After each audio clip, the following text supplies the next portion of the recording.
Une quinzaine de Français dont un grièvement blessé au Liban, dans la ville chrétienne de Jounieh et près d'une église à Beyrouth.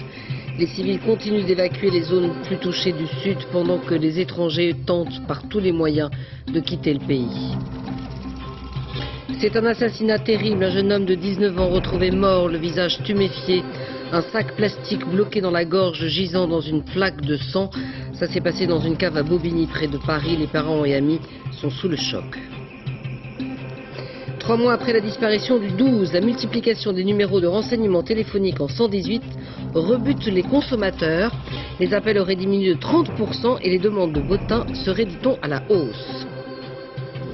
Tour de France, l'Américain Floyd de Landis a pris une très sérieuse option pour gagner la grande boucle.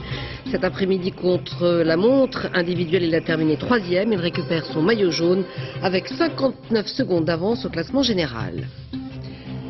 Le festival des Vieilles Charrues, ça se passe en Bretagne, à Carhaix. C'est le plus grand festival de rock en France qui devrait accueillir cette année près de 200 000 personnes. Madame, Monsieur, bonsoir. Le Liban s'enfonce désespérément dans la guerre alors qu'Israël continue à pilonner tous les sites qu'elle juge stratégiques. Aujourd'hui, les antennes relais des chaînes de télévision et de téléphones portables ont été détruites à Beyrouth, blessant un Français qui se trouvait à proximité. Une quinzaine d'autres ont été blessés, dont un grièvement lors d'un bombardement sur la ville chrétienne de Jounieh, au nord de Beyrouth. 4 Français seraient toujours hospitalisés. Dans le sud du pays, 400 ressortissants français se trouvent totalement isolés. L'ambassade de France tente de les exfiltrer. Certains ont pu rejoindre Nabatieh, où se sont rendus Jacques Cardoz et Romain Potochki. En 48 heures, Nabatieh a changé de visage. La ville subit chaque jour de nouveaux bombardements. Depuis hier 15 heures, plusieurs explosions ont été entendues jusque tard dans la soirée. Des maisons des cadres du Hezbollah ont été atteintes et il n'y a quasiment plus personne dans les rues de la ville. Un homme récite un discours mécanique. Il nous explique que le paradis est ici et l'enfer en Israël. En haut d'une colline, au bout d'une route en partie défoncée, l'un des hôpitaux de Nabatieh.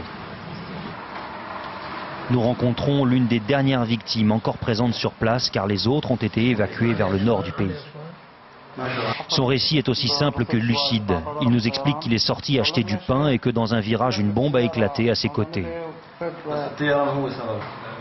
Dans l'hôpital, on constate assez peu de mouvement. Un chirurgien avance une explication. Ici, nous ne donnons que les premiers soins. Nous envoyons très vite les blessés vers d'autres hôpitaux à cause des risques de bombardement et puis pour libérer de la place tout de suite. À l'extérieur de Nabatieh, perdu au milieu de nulle part, le lycée français d'Abouche. Une centaine de personnes y ont trouvé refuge.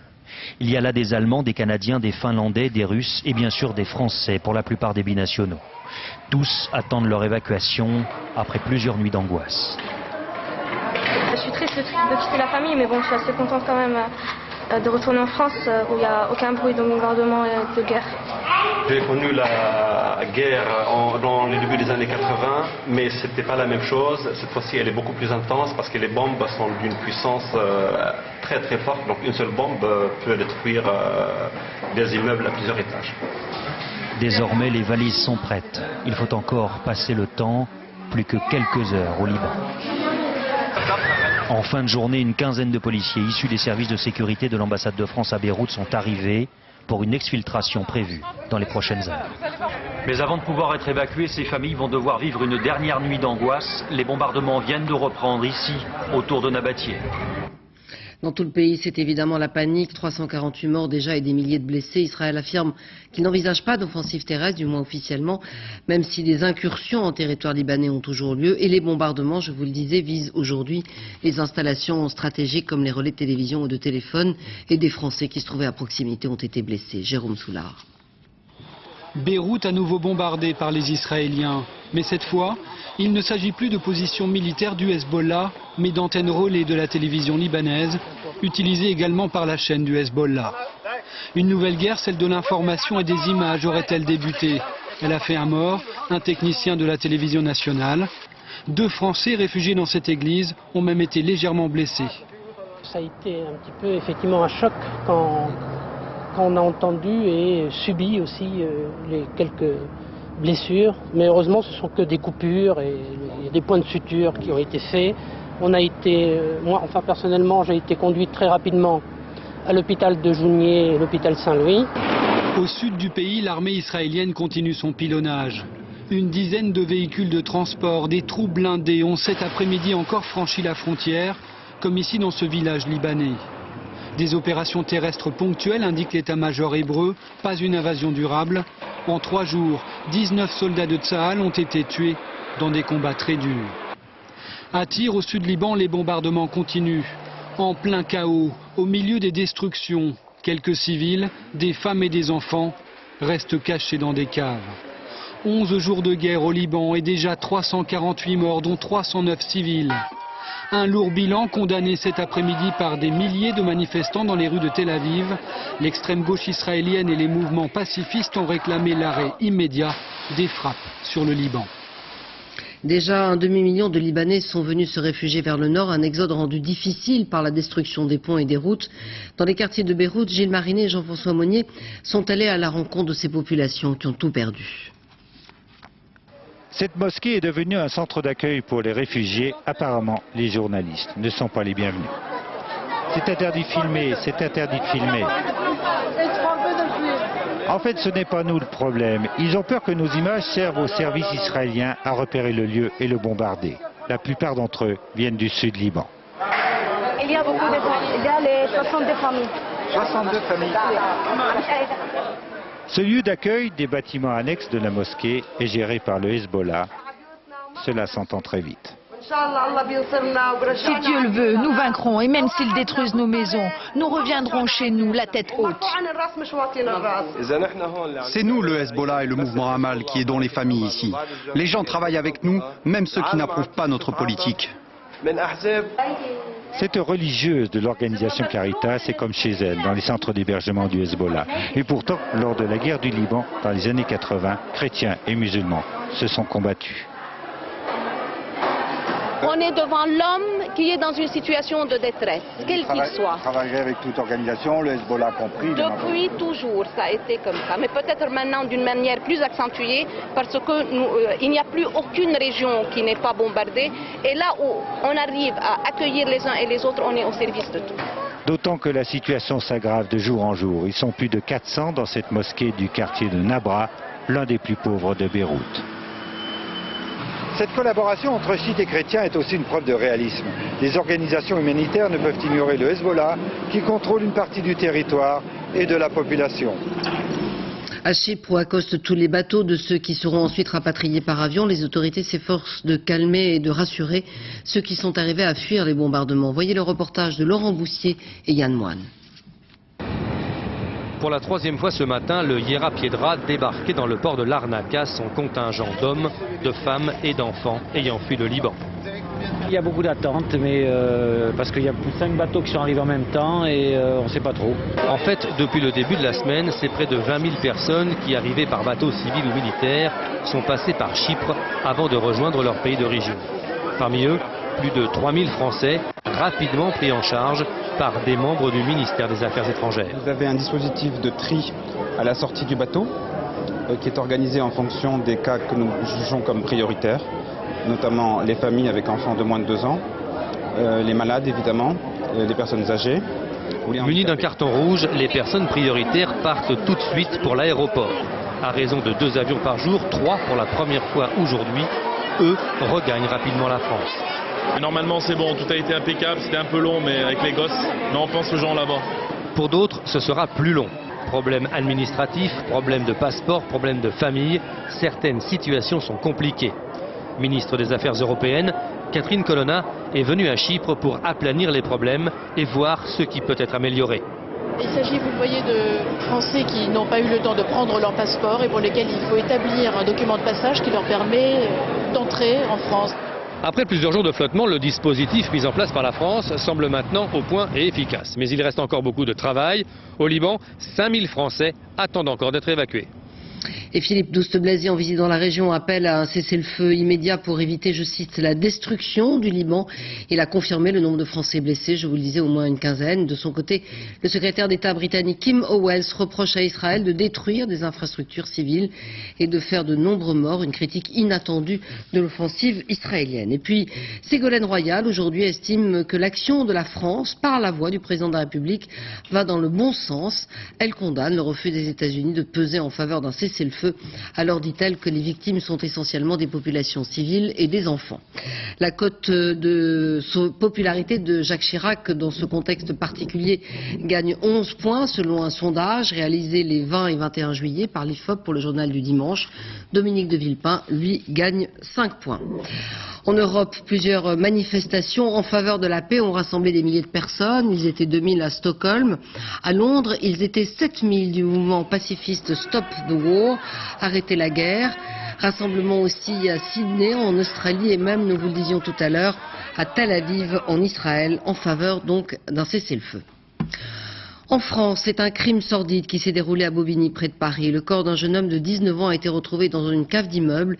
Il semble avoir été torturé avant d'avoir été tué. Le jeune homme, champion de judo, était, semble-t-il, unanimement apprécié et ses proches n'arrivent pas à comprendre ce qui a pu se passer. Karine Comadi et Bernard Connor. Accablés, les amis, les voisins, tout ce petit quartier plutôt calme de Bobigny est assommé par la nouvelle. Un des leurs, un jeune étudiant de 19 ans, est mort, battu, un sac en plastique roulé en boule au fond de la gorge, son pantalon sur les genoux. Je ne sais pas comment ça s'est passé. J'espère au moins on va retrouver la personne qui a fait ça. Voilà.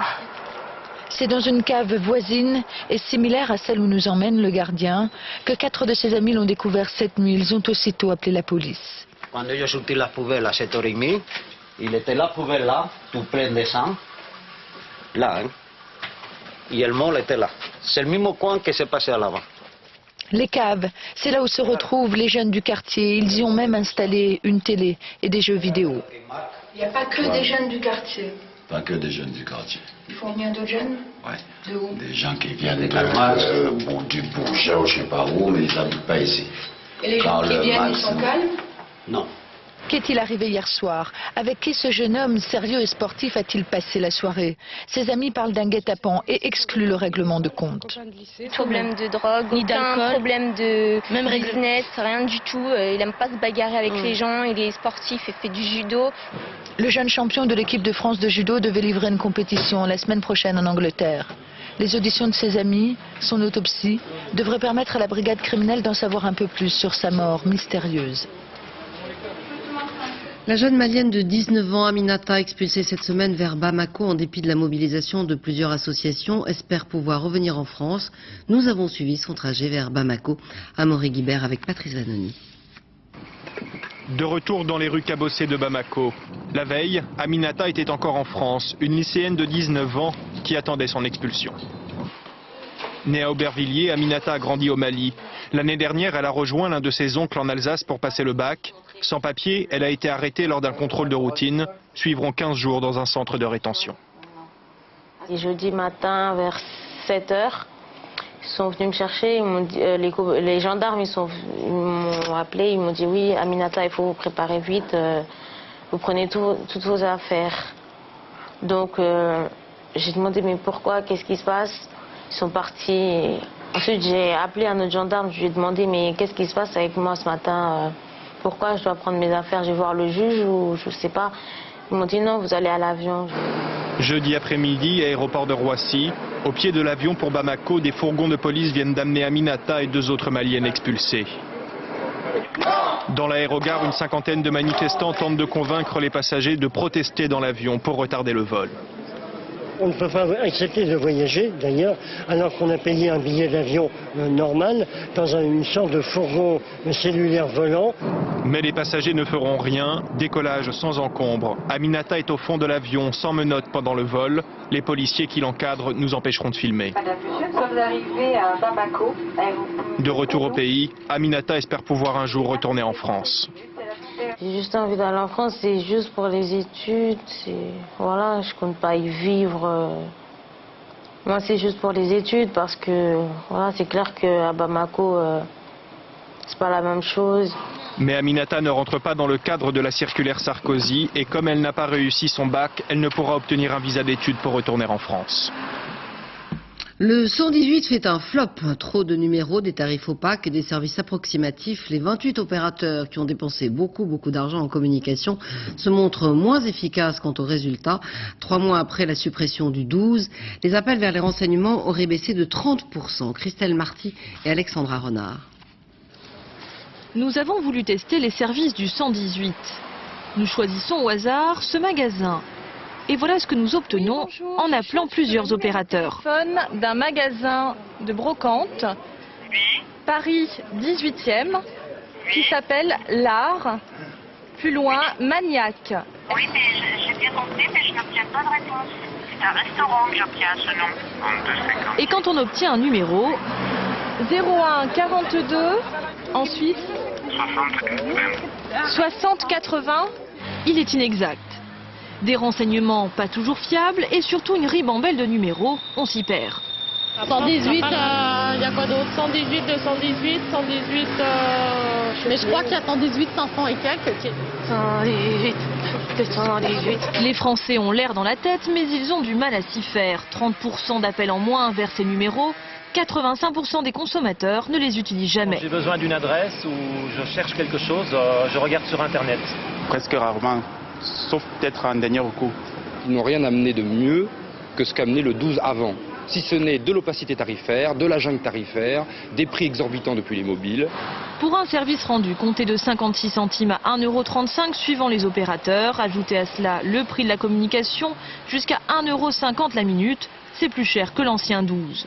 Et c'est principalement ce qui dissuade beaucoup de consommateurs. En Moselle, plus de peur que de mal dans un centre nautique de Brestroff-la-Grande. 350 baigneurs ont été évacués en urgence après que des craquements suspects aient été entendus du côté de la toiture. Certaines plaques métalliques dilatées par la chaleur avaient, semble-t-il, bougé. Le centre nautique a été fermé par mesure de sécurité. Christophe Nédart et Jean-Pierre Pasteur.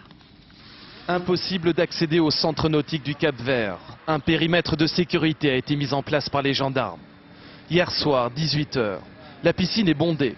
Soudain, des baigneurs et des employés entendent un craquement suspect. Le bruit émane de la toiture du bâtiment construit en 2001. Marie-France Degrotte est présente. Nous étions en train de travailler et puis nous avons entendu du bruit, un bruit assez sec en fait, comme si quelqu'un marchait ou lançait un ballon sur le toit. Vous avez eu peur? Non, pas du tout. Non, pas du tout, du tout. Immédiatement, gendarmes et pompiers sont prévenus. Précaution oblige, de gros moyens sont mobilisés. Dans le calme et sans précipitation, les employés et les baigneurs sont évacués du centre nautique. Le directeur de l'établissement a prévenu tout le monde et a pris le soin d'évacuer toutes les personnes qui étaient dans la piscine. Et au moment de l'alerte, il y avait à peu près 300 personnes. Sur place, les enquêteurs ont constaté une déformation de 6 mètres de long au niveau du toit. Mais il n'y aurait pas eu d'effondrement. La chaleur pourrait être à l'origine de cet incident. Dans la journée hier, on a eu quand même des températures tout à fait exceptionnelles sur la région. On a là des matériaux mis en œuvre qui se dilatent forcément sous le fait de la chaleur. Lundi, une commission d'expertise se rendra sur place afin d'analyser la nature et la gravité du sinistre. Le centre nautique, lui, restera fermé aussi longtemps que nécessaire. La canicule va donc se poursuivre avec un léger répit dimanche, mais les températures vont rester très élevées la semaine prochaine. À Paris, la municipalité met en place des systèmes d'alerte et contacte tous les 2 jours les personnes âgées isolées. Reportage Édouard Bergeon et Marie Cros. Le centre d'appel de la mairie de Paris, 60 opérateurs. Vous appelez de la part de la mairie de Paris, hein. Oui. Car vous êtes inscrit auprès de nos fichiers, comme ça on vous appelle quand il fait très chaud. 6000 coups de fil par jour. Vous alliez aujourd'hui? Aujourd'hui ça va. À toutes les personnes âgées qui se sont signalées comme étant isolées. Au bout de 5 fois, si on voit quelque part, on envoie une équipe de secours pour aller voir si tout va bien. Pour une personne malade ne répondant plus aux appels. Au PC canicule de la protection civile, que des bénévoles. Escalier 2 ou étage numéro 2. Départ immédiat pour le domicile de la personne qui ne répond pas. C'est les vacances, l'immeuble est désert. Au 2e étage, toujours pas de nouvelles de la dame de 80 ans. Il faudra attendre l'arrivée du gardien avec un double des clés pour comprendre qu'elle n'a pas réagi parce qu'elle est abasourdie par la chaleur. Moi maintenant je vais signaler à la mairie de Paris, à la cellule canicule, que tout va bien. Et par contre, il faudra répondre au téléphone les prochaines fois. Parce que sinon, nous, on va devoir revenir. On va dire que ça sera votre fille qui répond. Quand je reviens Je vais le signaler que vous êtes allé à l'hôpital. Pendant ce temps, une autre équipe est appelée à l'aide. Oui, c'est un caractère d'urgence, effectivement. Ce monsieur a 83 ans. Sa fille a décrit ses symptômes aux opérateurs de la mairie de Paris. Il refuse de manger et tous les matins, il a des vertiges. Il ne peut pas marcher. Le cas est sérieux, direction l'hôpital. Dans l'après-midi, les interventions se sont multipliées, au point que la protection civile de Paris a prévu de renforcer ses équipes jusqu'à minuit. Et par ailleurs, le groupe Accor met à la disposition des autorités certains de ces hôtels pour accueillir ceux qui ont vraiment besoin de se rafraîchir dans une chambre climatisée. De violents orages ont éclaté cette nuit dans plusieurs régions, notamment dans le sud-ouest, où un motard a été tué près de Bergerac après avoir percuté un arbre tombé sur la chaussée. Et puis à Poitiers, un entrepôt a été inondé près de Cholet. Des averses de grêlons d'une taille spectaculaire ont également causé d'importants dégâts sur les toitures. En Haute-Corse, dans un incendie de maquis à Calenzana, 3 pompiers ont été très grièvement brûlés. Ils seront transportés cette nuit sur le continent dans des hôpitaux pour grands brûlés. 3 autres ont été intoxiqués. Les flammes avaient été attisées par de fortes rafales de vent. Et sur les collines près d'Ajaccio, un important incendie vient de se déclarer. Il fait rage en ce moment même. Il n'y a pas encore d'évacuation, mais selon les pompiers, le feu descend très vite sur la ville. Journée chargée sur les routes de France aujourd'hui, beaucoup de départs en vacances. Cet après-midi, c'est au tour de Valence que la circulation était le plus difficile. La sécurité routière a volontairement ralenti les vitesses pour fluidifier le trafic et éviter les engorgements. Un peu plus bas, près de Béziers, sur l'autoroute A9, Dorothée Cochard et Michael Cario ont rencontré quelques-uns de ces automobilistes. Regardez. Il est des panneaux qu'on aimerait ne pas lire et des informations ne pas entendre. 350 km de bouchons ont été constatés à la mi-journée. Une journée classée rouge pour les départs, orange pour les retours. Surtout par jour de canicule, tout le monde n'a pas la climatisation. Dès qu'il y a un embouteillage, il fait chaud, oui. Quand on roule, c'est supportable. Climatisation ou pas climatisation? Pas climatisé. Non, pas le climat. Mais voilà ma clim. Sur l'aire d'autoroute, c'est le moment de repos pour tous. Pique-nique sauvage à l'ombre des pins. Il y a les organisés, les très organisés. C'est un moment de gymnastique et d'hydratation pour les petits. J'ai toujours, je ne sais pas combien de litres d'eau dans la voiture. Parce qu'on ne sait pas d'avance quand il y aura des filles ou des embouteillages. L'aire d'autoroute, c'est aussi la promesse d'un repos salutaire pour les travailleurs. Le temps qu'un ange passe sur le trafic et qu'on puisse reprendre la route.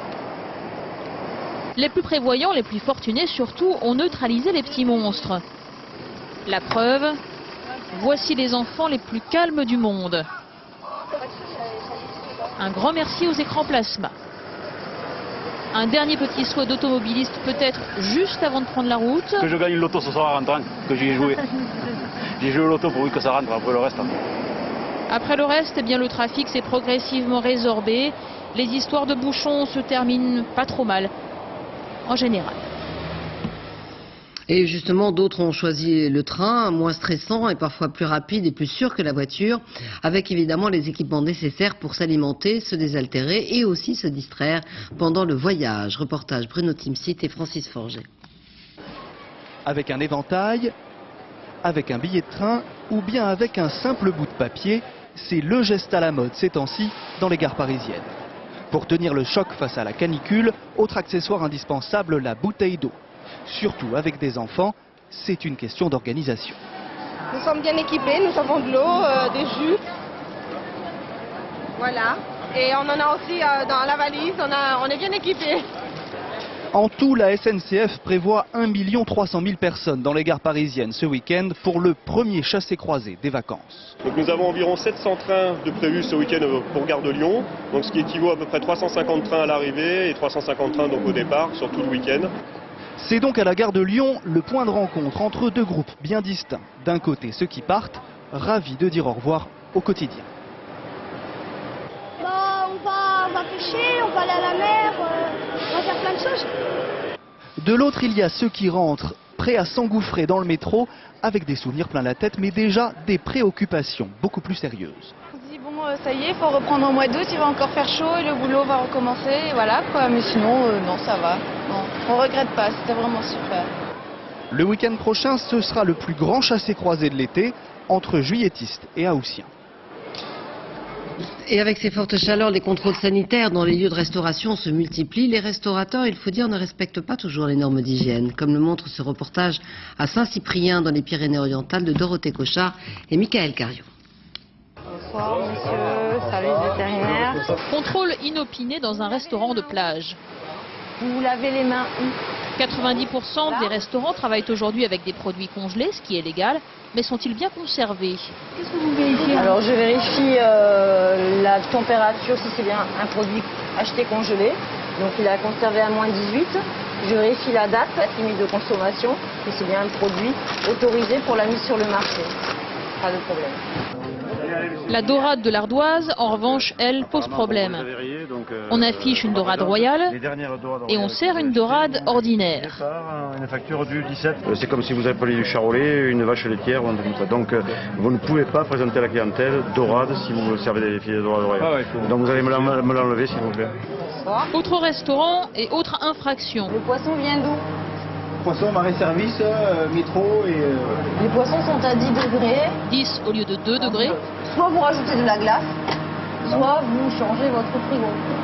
Parce que visiblement, il n'est pas adapté pour stocker du poisson. C'est le vestiaire. Oui. Le vestiaire devrait être extérieur à la cuisine. Pas un vestiaire. Le balai, à côté de la vaisselle propre, ça va pas bien. D'accord ?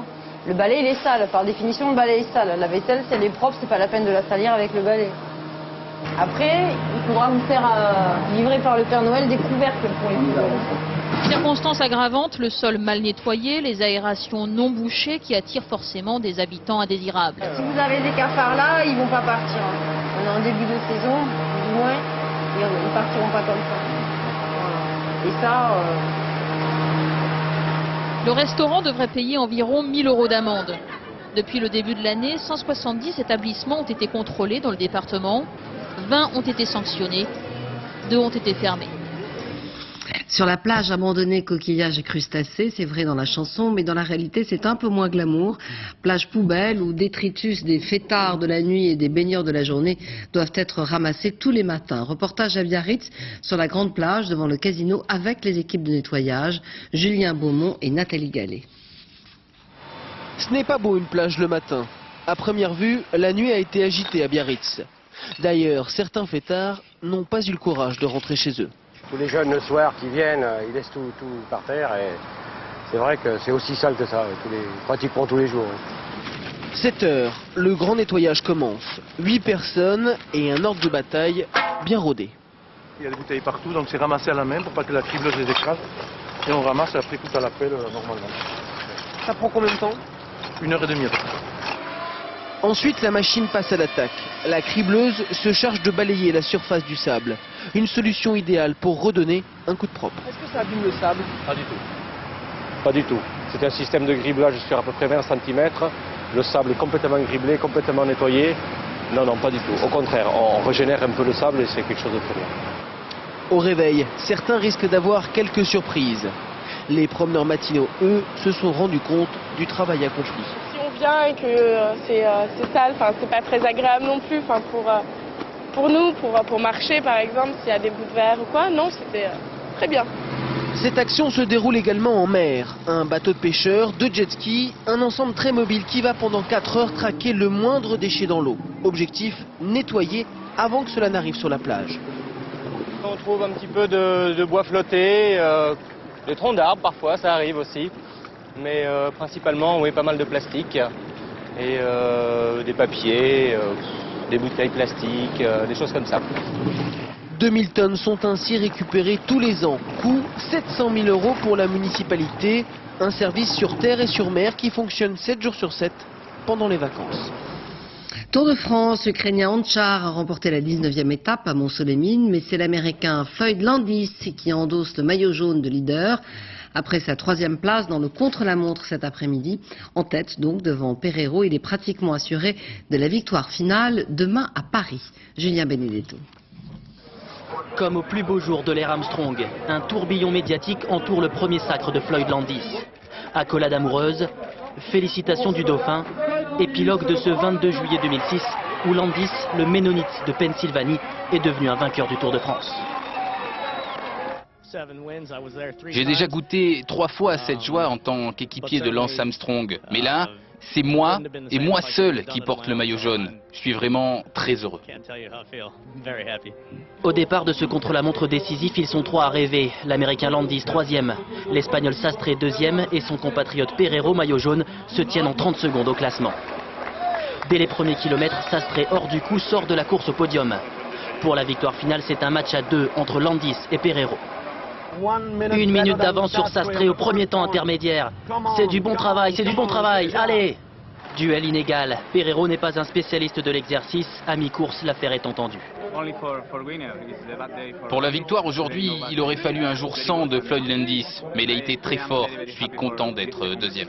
Inconnu il y a un mois, Cyril Dessel conserve sa 7e place au général, meilleur français de ce tour. J'ai rien lâché, comme j'ai pu le faire dans les Alpes et dans les Pyrénées quand j'avais le maillot. Et bon, aujourd'hui, c'est quand même une belle récompense de 7e place. Aujourd'hui, la victoire d'étape de l'Ukrainien Onchar est passée presque inaperçue. Après les mondes, après Armstrong, Floyd Landis sera demain le 3e Américain à porter le maillot jaune sur les Champs-Élysées. Cristobal Balenciaga, le grand couturier parisien. Son travail fait l'objet d'une exposition au Musée des Arts Décoratifs de Paris. Sa marque, un temps au sommeil, renaît depuis peu. Reportage Estelle Collin et Didier Daon.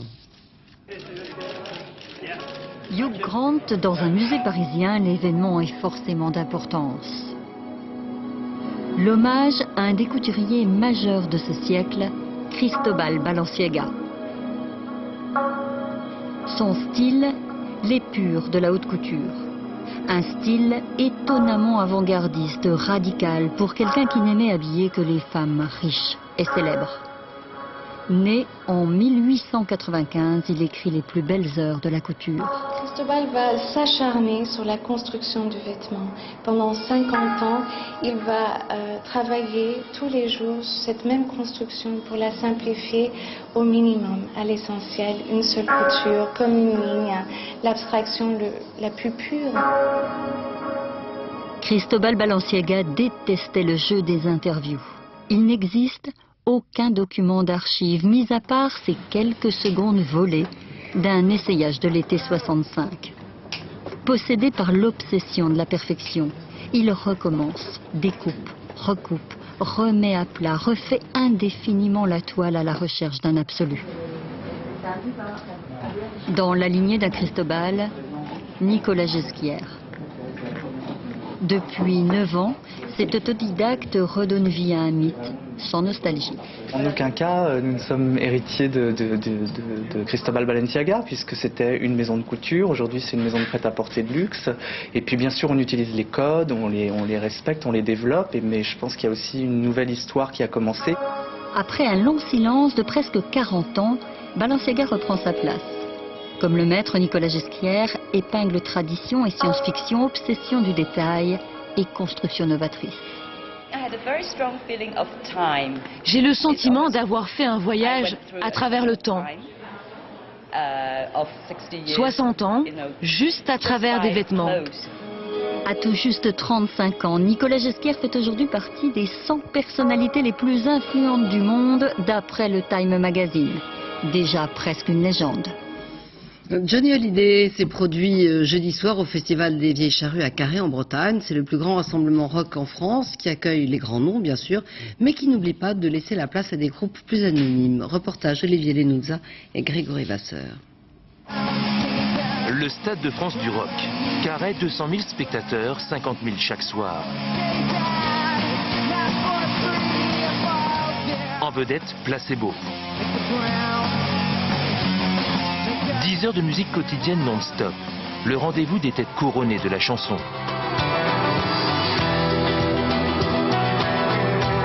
Est-ce qu'il y en a peur de s'oublier? Puisqu'il faut qu'il y ait une justice Raphaël découvre les vieilles charrues. Je suis né dans cette caravane. Je suis sacrément content quoi. Et puis en plus en Bretagne, moi j'adore jouer en Bretagne, il y a un truc chez les Bretons qui est toujours fraternel et euphorisant, et un truc un peu point dressé comme ça dans les salles de concert qui est très sympa. Raphaël ravi de jouer dans un festival qui a débuté un peu plus tôt dans la journée. La pelouse est vide, il est 13h. Sur scène répète FDB, un nom, un groupe inconnu du grand public. Dans 2 heures, FDB donnera le coup d'envoi officiel de la manifestation. Vainqueurs d'un concours, ces 11 artistes bretons vont se produire sur la scène du plus grand festival de rock. Naturellement, tous sont dans un rôle d'état. D'anxiété profonde. Oui, très nerveuse. Pour un jeune groupe comme ça, se retrouver dans une grande scène quoi, comme celle-ci, c'est impressionnant. 15h30, pas question de reculer.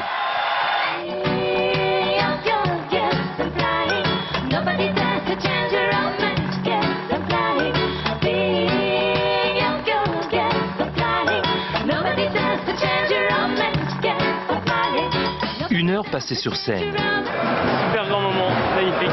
Quelques pulsations, quelques augmentations d'urine cardiaque. Parce que c'est l'émotion et c'est toute la pression qui redescend. C'était bon, ça fait du bien, mais là ça craque un peu. Des larmes et l'envie de retourner sur scène, goûter encore un peu au bonheur des vieilles charrues. Ainsi se termine ce journal, merci de l'avoir suivi. Tout de suite la météo de Laurent Romeshko à 20h50, Fort Boyard. Quant à moi, j'aurai le plaisir de vous retrouver demain dès 13h. Excellente fin de soirée sur France 2, bonsoir.